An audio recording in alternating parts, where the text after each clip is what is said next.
So let's go to the next clip here. We're gonna get so Bobby Ballbags. This is the reaction channel, if you couldn't tell. This is the Griff Game channel, so I can get my takes on Senator Bernie Sanders off by using Crystal Ball as a jump off. We talk about the Young Turks a lot, though. That's for sure. We do a lot of Piers Morgan on here too. Let's take a look at this Piers Morgan. We talked about this. I don't know if you got to catch that live. We did live talking about Selena Gomez. Boy, is she a funny one. Shedding tears, turning on camera and shedding tears. That's just not healthy. That's not normal. I went pretty deep on it. Let's do another one, but let's hear it from somebody else's perspective. Piers Morgan. This is the correct response. Let's take a look. Say that I'm so sorry. How many people are getting attacked? Children. Stan. So sorry. I wish I could do something, but I can't. I don't know what to do. I'll try everything I've. Now, there's a lot to unpack there, but you should know that she. Yes, there is. Piers Morgan Uncensored. Tell me that you're watching it. Look at this panel. It's like pretty much 3 Democrats. I know I got no beef with Brandon Strzok. He's good. I don't have it. He's actually really smart. He's very entertaining. We got Piers Morgan and Geraldo and JoJo and Brandon Strzok. How about that for a panel on Piers Morgan Uncensored? Let's get back to the clip. Almost immediately deleted it because the instant reaction from Americans was to absolutely ridicule this absurdly narcissistic response from somebody trying to make this all about her, weeping for people, in some cases I've seen, rapists and murderers. What is she crying about? In some cases, like right here in my state, it was a U.S. citizen and veteran, Piers, that was also detained without a warrant at his place of work. So, I mean, if you want to talk about the rapists and criminals that are being detained, but you're just going to not refer to those situations as well, I mean, we're not really painting a full picture. And I want to just stop really quickly on the emotion that she expressed there. We are traumatizing our society as we speak. We are traumatizing our children. There are kids in my town where I live. My kids are 12 and almost 12 and 15 years old, and they ask me every day. My friends want to know when their parents are going to be taken, and will they have to go too? And if they don't go, who will take care of them? There was a video that went around my town last night that children here thought was real of ICE coming and taking kids out of their homes. Let me ask you. All right, let me ask you. Yeah, it's people like JoJo who you can thank for this era. There were polling, and I don't fully believe polls, but this is a poll, and the energy matches the energy I'm feeling that Democrats, it was about 50-50 whether they wanted mass deportation. I think the people on the corporate, the left, the rainbow, they overplayed their hand for years, and it got so out of hand, people stopped watching CNN. They're now watching Piers Morgan way more. Oh my gosh, the dude gets 1 million views of video. If you believe the stats on it, I believe that he is. I mean, they're very entertaining. He's crossing sections from JoJo to Geraldo to Andrew Wilson to Dave Smith. You cross all those different echo chambers to one show, it's brilliant. And you're going to get all those fans of those people coming in. And that's how I found out about a lot of these people I didn't even know on here. So people go off of the mainstream. Now they're watching this. They're seeing all the videos that we saw of the illegals kind of crashing out in Aurora, Colorado apartments, taking them over, doing stuff in Texas. They bust them up, and the busing worked from DeSantis and Abbott. Then it came right to your city, and you radicalized people. JoJo, keep talking. Okay, JoJo, let me ask you. So, do you believe then that it is entirely correct and proper that illegal immigrants who've entered the country illegally and are then criminals who've broken the law, that they should be allowed to stay? And what about the 1 million people who've already been processed for deportation under the Biden administration but weren't actually deported? Would you keep them as well? In other words, for you, is there no limit to what people can do? They can come in illegally, they can break the law with impunity, they can be processed for deportation, but still you want to keep them. Well, what are you saying? It's important to clarify it. Well, I never said that. This is kind of awkward. This is Mac Thomas. What's up? Thanks for stopping by, Fred the Show. Mac Thomas is like, is she Mexican or I don't know. Some people were asking, that maybe Sam Parker, I think he said something like she should be deported. There's a lot of people, I think, move back to Mexico. You should, well, he didn't say deported. He said move back to Mexico. People said it was amusing. Some people say, do you know how much I envy being wealthy enough to be that genuinely disconnected? That's my goal in life, to be so rich that I'm that disconnected that I cry on video over deportations. Let's get back to it. That, but I never said that at all. In fact, I will say that, first of all, my father was an immigrant who came here lawfully from Lebanon, worked for 50 years for the Department of Defense, believed in the shining city on a hill. I would also say that if we're going to have that I believe that, by the way, there's much reform to be made to the immigration process in this country. If I were an expert on that, I'd have a very different job. I'm not.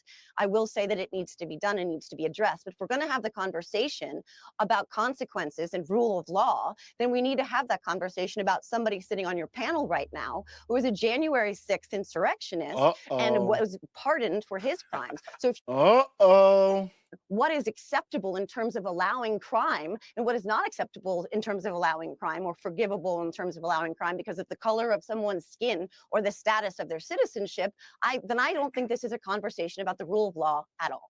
Brandon Straka is going to respond on Piers Morgan Uncensored, but he's a rainbow guy, just kind of like Scott Pressler.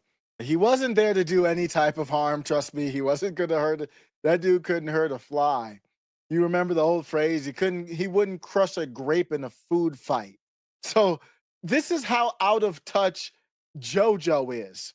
In reaction to the out of touch Selena Gomez, the out of touch JoJo, which she's probably more of an actress, but whatever, maybe I'm going to assume that she's being authentic.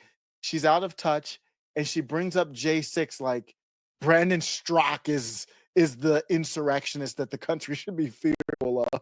He stepped on the step for like a couple seconds and got hemmed up.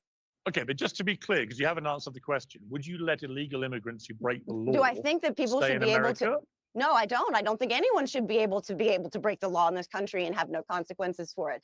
I do think that there are other ways to handle immigration rather than rounding people up in their elementary schools or going to their places of work or showing up at the groves where they're picking the citrus fruit that none of us will pick. And so that whole thing that we don't even have half the citrus crops we used to have because no one will pick it. Do I think that they should be able to commit crimes willy-nilly? No, I don't think anybody in this country should be able to do that. But do I think dehumanizing them by putting it on TV with Dr. effing Phil is the way to do it? No, we've seen this playbook before, Piers. Everyone on this panel knows we've seen this playbook before. This is how you dehumanize people so that you can get towards atrocity. Okay. And I'm not. I love when the left goes to, it's not fair to say a pro-slavery take, but it trends in that direction. Who's going to pick the fruit? That was literally her take. If we remember that clip off of, what was it, The View, when it was Kelly, what was it, Osborne, I believe, and she was like, who's going to wash the toilets? And she was dead serious too. She was like, and she was hoping to get applause, and everybody was like, nah, you went too far. She might be able to bring that take back now. What's the difference between that and this one? I'm on board with that. Let me ask you my favorite. All right, before I go to Brandon to respond, you know my favorite question for my liberal friends is, who was the biggest deporter of them all? Who deported more illegal immigrants than any president in history, pro rata, per year?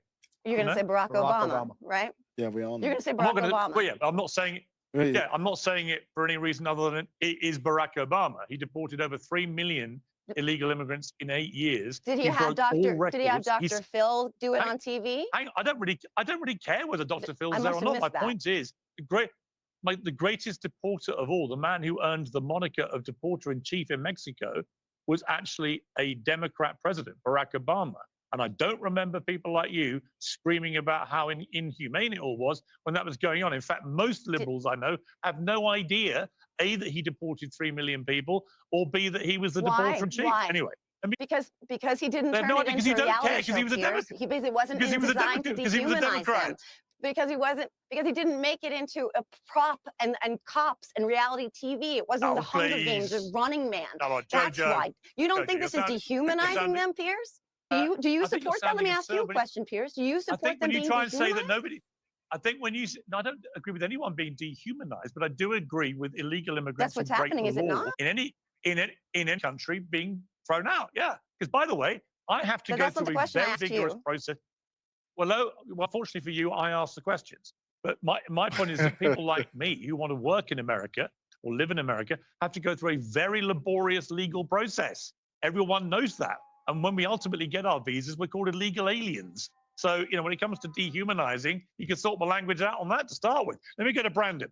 Brandon, I mean, it was interesting there that Jojo, she's so far whacked Geraldo ad hominem, and she's gone for you as well. Just to remind people who may not know, what was your crime for which you were convicted on January 6th? Right. Well, a few points that I think are important to let your audience know. Number one, I never entered the Capitol on January 6th. I stood outside of the east side of the building. And it's tough because she put him on the defense, and I think Matt Walsh was. I did a react to Matt Walsh, and he was like, "Don't do that. Just say I don't care. I'm out. Sorry, B. Sorry, female dog. I'm here. What you gonna do with me now?" I think it's and I don't blame Brandon. I that's the first reaction I had too, but getting put on the defense is whack. I'm not to her. I'm not defending myself in a response to her. It's not going to be that. But I think my takeaway here is actually that Piers Morgan isn't even where I need him to be, and I think immigrants. My parents are immigrants, legal immigrants from Jamaica. I was born here, and I think immigrants in the whole country, we allowed people to go too crazy over the last 4 years, and now where we are is that we have to put a moratorium on it.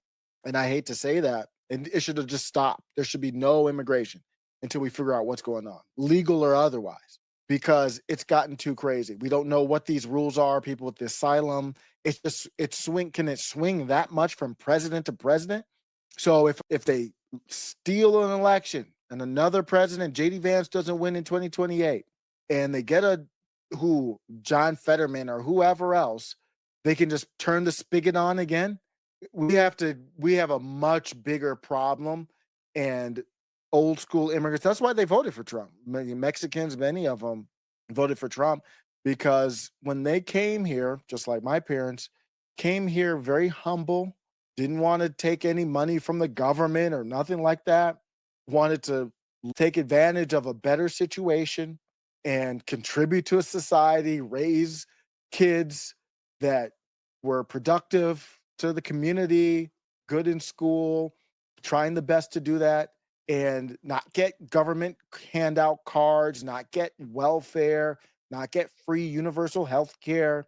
My dad would rather have done anything other than get a welfare card. There's always a job you could do. And I've worked with some Mexicans, with hard workers that at least I've worked with.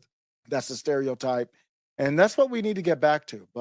And I feel bad about having to say that in a way because it's like you got into the club, you get literally like you got into a nightclub and you have to turn around and say, the right thing is nobody else should come in. The next clip is ready below.